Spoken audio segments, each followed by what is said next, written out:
जय श्री राम। आज हम बालकांड के 90 दोहे से 100वें दोहे तक का पाठ करेंगे और उसका आनंद प्राप्त करेंगे। आज्ञा है प्रभु। ही हर्षे मुनि बचन सुनी, देखे प्रीति विश्वास, चले भवा नहीं नाई सिर, गए हिमाचल पास।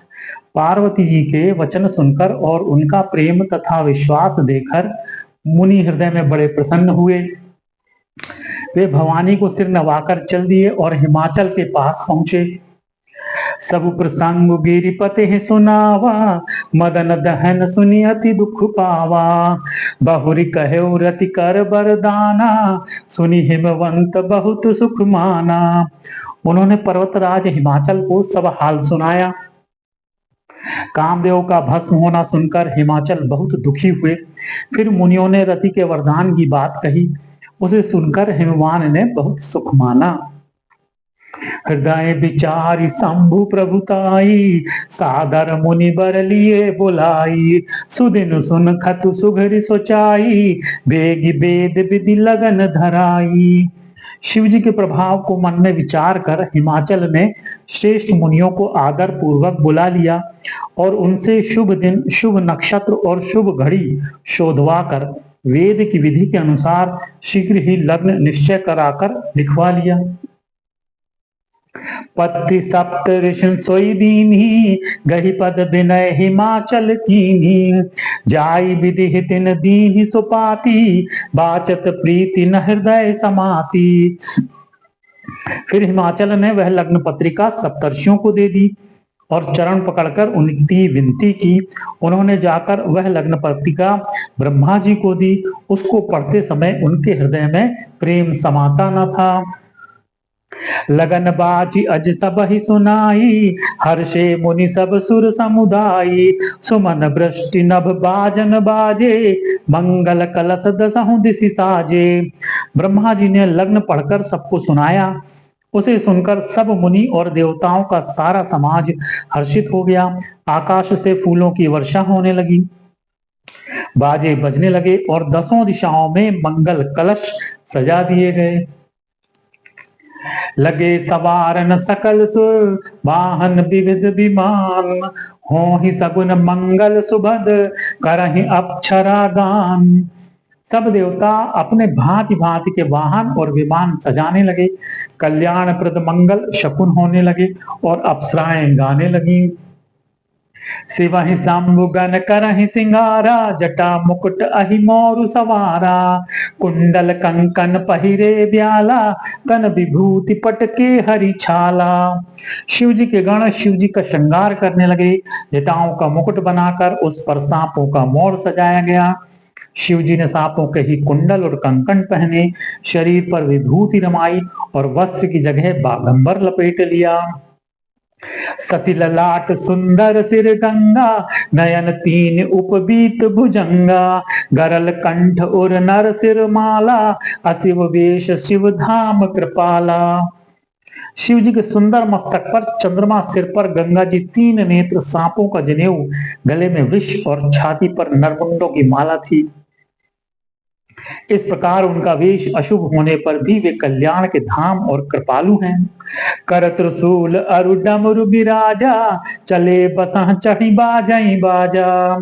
देख से वहीं सुर त्रिय मुस्काही, बर लायक दुल्हन जग नाही। एक हाथ में त्रिशूल और दूसरे में डमरू सुशोभित है। शिव जी बैल पर चढ़कर चले, बाजे बज रहे हैं। शिव जी को देखकर देवांगनाएं मुस्कुरा रही और कहती हैं कि इस वर के योग्य दुल्हन संसार भर में नहीं मिलेगी। विष्णु बिरंच आदि सुर ब्राता, चढ़ी चढ़ी वाहन चले बराता। सुर समाज सब भांति अनूपा, नहीं बरात दूल्हा अनुरूपा। विष्णु और ब्रह्मा आदि देवताओं के समूह अपने अपने वाहनों सवारियों पर चढ़कर बारात में चले। देवताओं का समाज सब प्रकार से अनुपम परम सुंदर था, पर दूल्हे के योग्य बारात नहीं थी। विष्णु कहा अस बिहसी तब, बोली सकल दिशराज, बिलग बिलग होई चलहु सब, निज निज सहित समाज। तब विष्णु भगवान ने सब दिक्पालों को बुलाकर हंसकर ऐसा कहा, सब लोग अपने अपने दल समेत अलग अलग होकर चलो। बरु अनुहारी बरात न भाई, हंसी कर है ऊपर जुर जु जाई। विष्णु बचन सुनि सुर मुसुकाने, निज निज सेन सहित बिल गाने। हे भाई, हम लोगों की यह बारात वर के योग्य नहीं है, क्या पराये नगर में जाकर हंसी कराओगे? विष्णु भगवान की बात सुनकर देवता मुस्कुराए और वे अपनी अपनी सेना सहित अलग हो गए। मन ही मन महेश मुस्काही, हरि के व्यंग बचन नहीं जाही। अति प्रिय बचन सुनत प्रिय केरे, भृंग ही प्रेरी सकल गण टेरे। महादेव जी यह देखकर मन ही मन मुस्कुराते हैं कि विष्णु भगवान के व्यंग वचन दिल लगी नहीं छूटते। अपने प्यारे विष्णु भगवान के इन अति प्रिय वचनों को सुनकर शिव जी ने भी भृंगी को भेजकर अपने सब गणों को बुलवा लिया। शिव अनुशासन सुनु सब आए, प्रभु पद जलज शीस तिन नाये। नाना वाहन नाना बेशा, बेसे शिव समाज निज देखा। शिव जी की आज्ञा सुनते ही सब चले आए और उन्होंने स्वामी के चरण कमलों में सिर नवाया। तरह तरह की सवारियां और तरह तरह के वेश वाले अपने समाज को देखकर शिव जी हंसे। को मुखहीन विपुल मुख काहू, विनु पद कर को पहु पद बाहू। विपुल नयन कोई नयन विहीना, हृष्ट पुष्ट कोई अति तन खीना। कोई बिना मुख का है, किसी के बहुत से मुख हैं। कोई बिना हाथ पैर का है तो किसी के कई हाथ पैर। किसी के बहुत आंखें हैं तो किसी के एक भी आंख नहीं है। कोई बहुत मोटा ताजा है तो कोई बहुत ही दुबला पतला। तन खीन को अति पीन, पावन को अपावन गति धरे। भूषण कराल कपाल कर, सब सत्य सोनित तन भरे। खर स्वान सुअर सुकाल, मुख गण बेश अगणित को गने। बहु जिनस प्रेत पिशाच, जोगी जमात बरनत नहीं बने। कोई बहुत दुबला, कोई बहुत मोटा, कोई पवित्र और कोई अपवित्र वेश धारण किए हुए हैं। भयंकर गहने पहने हाथ में कपाल लिए हैं और सबके सब शरीर में ताजा खून लपेटे हुए हैं। गधे, कुत्ते, सुअर और सियार के से उनके मुख हैं। गणों के अनगिनत वेशों को कौन गिने। बहुत प्रकार के प्रेत, पिशाच और योगिनियों की जमातें हैं, उनका वर्णन करते नहीं बनता। नाचहि गावहि गीत परम, तरंगी भूत सब। देखत अति विपरीत बोलही, बचन विचित्र विधि। भूत प्रेत नाचते और गाते हैं, वे सब बड़े मौजी हैं, देखने में बहुत ही बेढंगे जान पड़ते हैं और बड़े ही विचित्र ढंग से बोलते हैं। जस दूलहु तसी बनी बराता, कौतुक विविध हो ही मग जाता। यहाँ हिमाचल रचेउ बिताना, अति विचित्र नहीं जाई बखाना। जैसा दूल्हा है अब वैसी ही बारात बन गई है। मार्ग में चलते हुए भांति भांति के कौतुक तमाशे होते जाते हैं। इधर हिमाचल ने ऐसा विचित्र मंडप बनाया कि जिसका वर्णन नहीं हो सकता।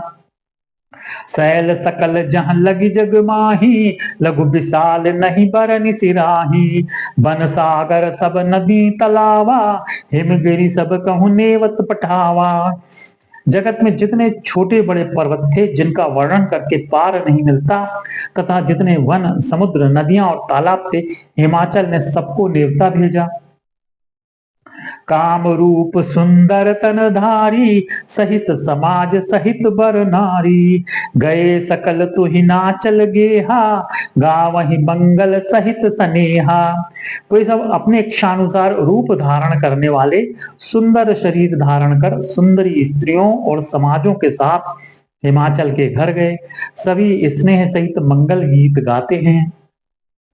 प्रथम ही गिरी बहुग्रह संवराए, जथा जोग तहाँ तहाँ सब छाए। पुर शोभा अवलोक सुहाई, लागई लघु बिरंचिन पुनाई। हिमाचल ने पहले ही से बहुत से घर सजवा रखे थे। यथा योग्य उन स्थानों में सब लोग उतर गए। नगर की सुंदर शोभा देखकर ब्रह्मा की रचना चातुरी भी तुच्छ लगती थी। लघु लाग विधि की निपुणता अवलोकिपुर शोभा सही। वन बाग कूप तड़ाग सरिता सुबग सब सक को कही। मंगल विपुल तोरण पताका केतु ग्रह ग्रह सोहहि। बनिता पुरुष सुंदर चतुर छवि देखी मुनि मन मोहहि। नगर की शोभा देखकर ब्रह्मा की निपुणता सचमुच तुच्छ लगती है। वन बाग कुएं तालाब नदियां सभी सुंदर हैं, उनका वर्णन कौन कर सकता है। घर घर बहुत से मंगल सूचक तोरण और ध्वजा पताकाएं सुशोभित हो रही हैं। वहां के सुंदर और चतुर स्त्री पुरुषों की छवि देखकर मुनियों के भी मन मोहित हो जाते हैं। जगदम्बा जहाँ अवतरी सो पुरबरन की जाई। रिद्धि सिद्धि संपत्ति सुख नीतन नूतन अधिकाई। जिस नगर में स्वयं जगदम्बा ने अवतार लिया, क्या उसका वर्णन हो सकता है। वहां रिद्धि सिद्धि संपत्ति और सुख नित नए बढ़ते जाते हैं। नगर निकट बारात सुनी आई। पुरखर भरु शोभा दिखाई। करी बनाव सजी बाहन नाना। चले लेन सादर अगवाना। बारात को नगर के निकट आई सुनकर नगर में चहल पहल मच गई, जिससे उसकी शोभा बढ़ गई। अगवानी करने वाले लोग बनाव श्रृंगार करके तथा नाना प्रकार की सवारियों को सजाकर आदर सहित बारात को लेने चले। हर्षे सुर सेन निहारी। हरि देखी अति भय सुखारी। शिव समाज जब देखन लागे। बिडरी चले बाहन सब भागे। देवताओं के समाज को देखकर सब मन में प्रसन्न हुए और विष्णु भगवान को देखकर तो बहुत ही सुखी हुए। किंतु जब शिवजी के दल को देखने लगे तब तो उनके सब वाहन सवारियों के हाथी घोड़े रथ के बैल आदि डरकर भाग चले। धरि धीरज तह रहे सयाने। बालक सब ले जीव पराने। गए भवन पूछहि पितु माता। कहि बचन भय कंपित गाता। कुछ बड़ी उम्र के समझदार लोग धीरज धरकर वहां डटे रहे। लड़के तो सब अपने प्राण लेकर भागे। घर पहुंचने पर जब माता पिता पूछते हैं तब वे भय से कांपते हुए शरीर से ऐसा वचन कहते हैं। कही काह कही जाई न बाता। जम कर धार की धो बरियाता। बरु बौराह बसह असबारा। ब्याल कपाल विभूषण छारा। क्या कहें, कोई बात कही नहीं जाती। यह बारात है यमराज की सेना। दूल्हा पागल है और बैल पर सवार है। सांप कपाल और राखी उसके गहने हैं। तन छार ब्याल कपाल भूषण नगन जटिल भयंकरा। संग भूत प्रेत पिशाच जोगिनी बिकट मुख रजनी चरा। जो जियत रही बारात देखत पुण्य बढ़ते ही कर सही। देख ही सो उमा विबाहु घर घर बात असिलरि कन कही। दूल्हे के शरीर पर राख लगी है। सांप और कपाल के गहने। वह नंगा जटाधारी और भयंकर है। उसके साथ भयानक मुख वाले भूत प्रेत पिशाच योगनियां और राक्षस हैं। जो बारात को देखकर जीता बचेगा सचमुच उसके बड़े ही पुण्य हैं। और वही पार्वती का विवाह देखेगा। लड़कों ने घर घर यही बात कही। समुझ महेश समाज सब जननी जनक मुसुकाही। बाल बुझाए विविध विधि निडर हो डरु नाही। महेश्वर शिव जी का समाज समझकर सब लड़कों के माता पिता मुस्कुराते हैं। उन्होंने बहुत तरह से लड़कों को समझाया कि निडर हो जाओ, डर की कोई बात नहीं है। लय अगवान बारात ही आए। दिए सब ही जनवास सुहाए। मैना शुभ आरती सवारी। संग सुमंगल गावहि नारी।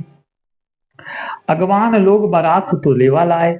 उन्होंने सबको सुंदर जनवासे ठहरने को दिए। मैना पार्वती जी की माता ने शुभ आरती सजाई और उनके साथ की स्त्रियां उत्तम मंगल गीत गाने लगे। कंचन थार सोह बर पानी। परिछन चली हरहि हर्षानी। विकट वेश रुद्र ही जब देखा। अबलन उर भय भयउ विशेषा। सुंदर हाथों में सोने का थाल शोभित है। इस प्रकार मैना हर्ष के साथ शिव जी का परिछन करने लगी। जब महादेव जी को भयानक वेश में देखा तब तो स्त्रियों के मन में बड़ा भारी भय उत्पन्न हो गया। भाग्य भवन पैठी अति त्रासा, गए महेश जहाँ जनवासा। मैं ना हृदय भयउ दुख भारी, लीनी बोली गिरिश कुमारी। बहुत ही डर के मारे भागकर वे घर में घुस गईं और शिव जी जहाँ जनवासा था वहां चले गए। मैना के हृदय में बड़ा दुख हुआ। उन्होंने पार्वती जी को अपने पास बुला लिया।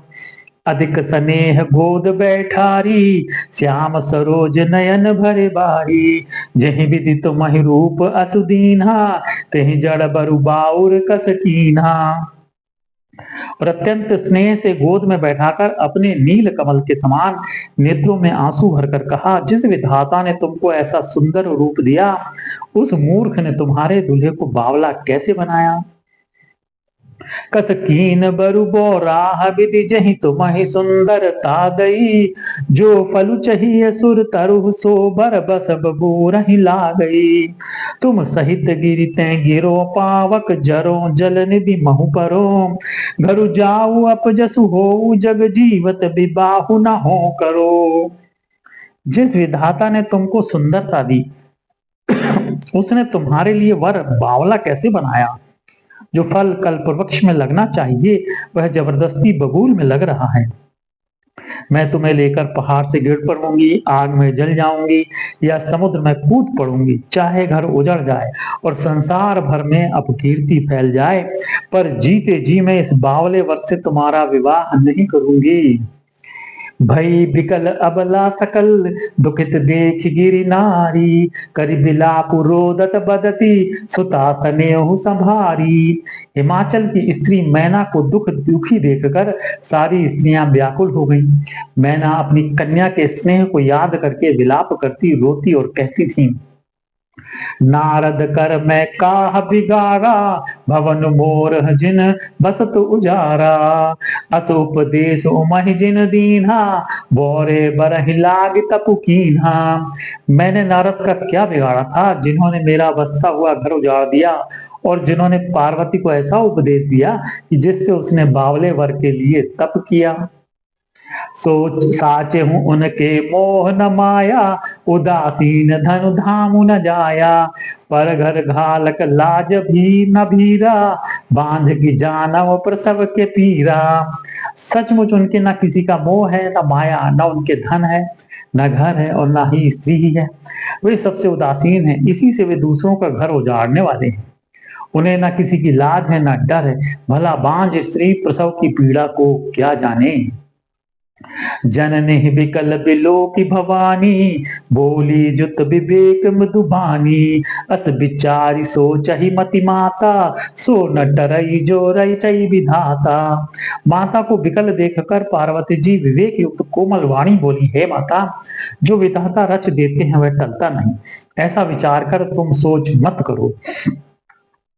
कर्म लिखा जो बाउर नाहू, तो कत दोष लगायु काहू। तुम सन मिटहि के विधि के अंका, मातु व्यर्थ जन लेहु कलंका। जो मेरे भाग्य में बावला ही पति लिखा है, तो किसी को क्यों दोष लगाया जाए। हे माता, क्या विधाता के अंक तुमसे मिट सकते हैं। वृथा कलंक का टीका मत लो। जन लेहु मातु कलंक करुणा, परिहर अवसर नहीं। दुख झुक जो लिखा लिलार हमरे, जाब जह पाऊब तही। सुनी उमा बचन विनीत कोमल, सकल अबला सोचही। बहु भांति विधि लगाए दूषण, नयन बारी विमोचही। हे माता, कलंक मत लो, रोना छोड़ो, यह अवसर विषाद करने का नहीं है। मेरे भाग में जो दुख सुख लिखा है, उसे मैं जहां जाऊंगी वहीं पाऊंगी। पार्वती जी के ऐसे विनय भरे कोमल वचन सुनकर सारी स्त्रियां सोच करने लगी और भांति भांति से विधाता को दोष देकर आंखों से आंसू बहाने लगी। तही अवसार नारद सहित, अरु ऋषि सप्त समेत। समाचार सुनि गिरी, गवने तुरत निकेत। इस समाचार को सुनते ही हिमाचल उसी समय नारद जी और सप्तर्षियों के साथ लेकर अपने घर गए। तब नारद सब ही समुझावा, पूरब कथा प्रसंग सुनावा। मैना सत्य सुनहु मम बानी, जगदम्बा तव सुता भवानी। तब नारद जी ने पूर्व जन्म की कथा सुनाकर सबको समझाया और कहा कि हे मैना, तुम मेरी सच्ची बात सुनो। तुम्हारी ये लड़की साक्षात जगत जननी भवानी है। अजा अनादि शक्ति अविनाशिनी, सदा शंभु अरगंधंग निवासिनी, जग संभव पालन लयकारिणी, निज इच्छा लीला बपुधारिणी। ये अजन्मा अनादि और अविनाशी शक्ति हैं, सदा शिव जी के अर्धांग में रहती हैं। ये जगत की उत्पत्ति, पालन और संहार करने वाली हैं और अपनी इच्छा से ही लीला शरीर धारण करती हैं। जनमी प्रथम दक्ष ग्रह जाई, नाम सती सुंदर तनु पाई, कहु सती शंकर ही विवाही, कथा प्रसिद्ध सकल जग माही। पहले ये दक्ष के घर जाकर जन्मी थी, तब इनका नाम सती था। बहुत सुंदर शरीर पाया था। वहां भी सती शंकर जी से ही ब्याही गई थी। यह कथा सारे संसार में प्रसिद्ध है।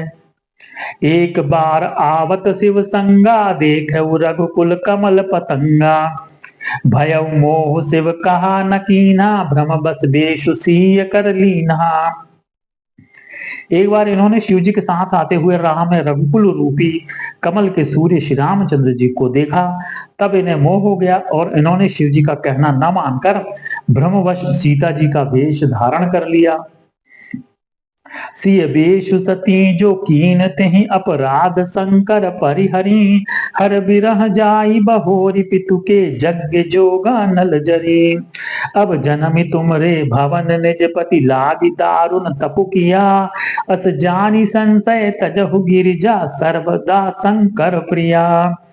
सती जी ने जो सीता का वेश धारण किया, उसी अपराध के कारण शंकर जी ने उनको त्याग दिया। फिर शिव जी के वियोग में ये अपने पति के यज्ञ में जाकर वहीं योगाग्नि से भस्म हो गई। अब इन्होंने तुम्हारे घर जन्म लेकर अपने पति के लिए कठिन तप किया है, ऐसा जानकर संदेह छोड़ दो। पार्वती जी तो सदा ही शिव जी की उनकी अर्धांगिनी है। सुनी नारद के बचन तब, सब कर मिटा विषाद, क्षण महु व्याप्यु सकलपुर, घर घर यह संवाद। तब नारद के वचन सुनकर सबका विषाद मिट गया और क्षण भर में यह समाचार सारे नगर में घर घर फैल गया। तब मैना हिमवंतु आनंदे, पुनि पुनि पार्वती पद बंदे, नारी पुरुष शिशु जुबा सयाने, नगर लोग सब अति हर्षाने। तब मैना और हिमवान आनंद में मग्न हो गए और उन्होंने बार बार पार्वती के चरणों की वंदना की। स्त्री पुरुष बालक युवा और वृद्ध नगर के सभी लोग बहुत प्रसन्न हुए। लगे होन पर मंगल गाना, सजे सबहि हाटक घटनाना, भांति अनेक भई जीवनारा, सूप सास जस कछु व्यवहारा। नगर में मंगल गीत गाए जाने लगे और सबने भांति भांति के स्वर्ण के कलश सजाए। पाकशास्त्र में जैसी रीति है उसके अनुसार अनेक भांति के ज्योनार हुई, रसोई बनी। सो जीवनार की जाई बखानी, बसही भवन जहि मातु भवानी, सादर बोले सकल बराती, विष्णु बिरंच देव सब जाति। जिस घर में स्वयं माता भवानी रहती हूँ, वहां के ज्योनार भोजन सामग्री का वर्णन कैसे किया जा सकता है। हिमाचल ने आदर पूर्वक सब बारातियों को, विष्णु ब्रह्मा और सब जाति के देवताओं को बुलवाया। विविध बाति बैठी जीवनारा, लागे परुसन निपुण सुहारा, नारी वृंद सुर जेवत जानी, लगी दे गारी मृदुबानी। भोजन करने वालों की बहुत सी पंगतें बैठी, चतुर रसोइये परोसने लगे। स्त्रियों की मंडलियां देवताओं को भोजन करते जानकर कोमल वाणी से गालियां देने लगी। गारी मधुर स्वर देहि सुंदर, बिंग्य बचन सुनावही, भोजन करहि सुर अति विलंब, विनोद सुनि सचु पावही। जेवंत जो बढ़ियो आनंद, सुमुख कोटि हुना पर कहो, अचवाई दीन्हे पान गवने, बात जह जाको रहो। सब सुंदर स्त्रियां मीठे स्वर में गालियां देने लगी और व्यंग भरे वचन सुनाने लगी। देवगण विनोद सुनकर बहुत सुख अनुभव करते हैं, इसलिए भोजन करने में बड़ी देर लगा रहे हैं। भोजन के समय जो आनंद बढ़ा वह करोड़ों मुंह से भी नहीं कहा जा सकता। भोजन कर चुकने पर सबके हाथ मुंह धुलवाकर पान दिए गए। फिर सब लोग जहां जहां ठहरे थे वहां चले गए। बहुरी मुनिन हिमवंत कहूँ लगन सुनाई आई, समय बिलो की विवाह कर पठ ए देव बुलाई। फिर मुनियों ने लौटकर हिमवान को लगन लग्न पत्रिका सुनाई और विवाह का समय देखकर देवताओं को बुला भेजा। बोली सकल सुर सादर लीन है, सबहि जथोचित आसन दीन है। वेद वेद विधान सवारी, सुभग सुमंगल गावहि नारी। सब देवताओं को आदर सहित बुलवा लिया और सबको यथा योग्य आसन दिए। वेद की रीति से वेदी सजाई गई और स्त्रियां सुंदर श्रेष्ठ मंगल गीत गाने लगे। सिंहासन अति दिव्य सुहावा, जाई न बरन बिरंचि बनावा। बैठे शिव विप्रन सिरुनाई, हृदय सुमरि निज प्रभु रघुराई। वेदिका पर एक अत्यंत सुंदर दिव्य सिंहासन था, जिसकी सुंदरता का वर्णन नहीं किया जा सकता, क्योंकि वह स्वयं ब्रह्मा जी का बनाया हुआ था। ब्राह्मणों को सिर नवाकर और हृदय में अपने स्वामी श्री रघुनाथ जी का स्मरण करके शिव जी उस सिंहासन पर बैठ गए। बहुरी मुनि सन उमा बुलाई, करि सिंगारु सखी ले आई। देखत रूप सकल सुर मोहे, बरने छवि अस जग कवि कोहे। फिर मुनीश्वरों ने पार्वती जी को बुलाया, सखियां श्रृंगार करके उन्हें ले आई। पार्वती जी के रूप को देखते ही सब देवता मोहित हो गए। संसार में ऐसा कवि कौन है जो उस सुंदरता का वर्णन कर सके। जगदम्बिका जानी भव भामा, सुरन मन ही मन कीन्ह प्रणामा। सुंदरता मर जात भवानी, जाई न कोटुहु बदन बखानी। पार्वती जी को जगदम्बा और शिव जी की पत्नी समझकर देवताओं ने मन ही मन प्रणाम किया। भवानी जी सुंदरता की सीमा है, करोड़ों मुखों से भी उनकी शोभा नहीं कही जा सकती। कोटिहु बदन नहीं बने बरनत जग जननी शोभा महा। सकुचहि कहत श्रुति शेष सारद, मंद मति तुलसी कहा। छवि खानी मातु भवानी गवनी, मध्य मंडप शिव जहां। अब लोक सकहि न सकुच पदी पद, कमल मनु मधु करु तहां। जगत जननी पार्वती जी की महान शोभा का वर्णन करोड़ों मुखों से भी करते नहीं बनता। वेद शेष जी और सरस्वती जी तक उसे कहते हुए सकुचा जाते हैं, तब मंदबुद्धि तुलसीदास किस गिनती में है। सुंदरता और शोभा की खान माता भवानी मंडप के बीच में है। जहां शिव जी थे वहां गई। वे संकोच के मारे पति शिव जी के चरण कमलों को देख नहीं सकती, परंतु उनका मन रूपी भौरा तो वहीं रसपान कर रहा था। मुनि अनुशासन गणपति, पूजे शंभु भवानी। को सुनि संशय करे जनी, सुर अनादि जी जानी। मुनियों की आज्ञा से शिव जी और पार्वती जी ने गणेश जी का पूजन किया। मन में देवताओं को अनादि समझकर कोई इस बात को सुनकर शंका न करे कि गणेश जी तो शिव पार्वती की संतान है, अभी विवाह से पूर्व ही वे कैसे कहां से आ गए। जय श्री राम। यहाँ पर हम विश्राम लेंगे, कल पुनः बालकांड का आनंद लेंगे।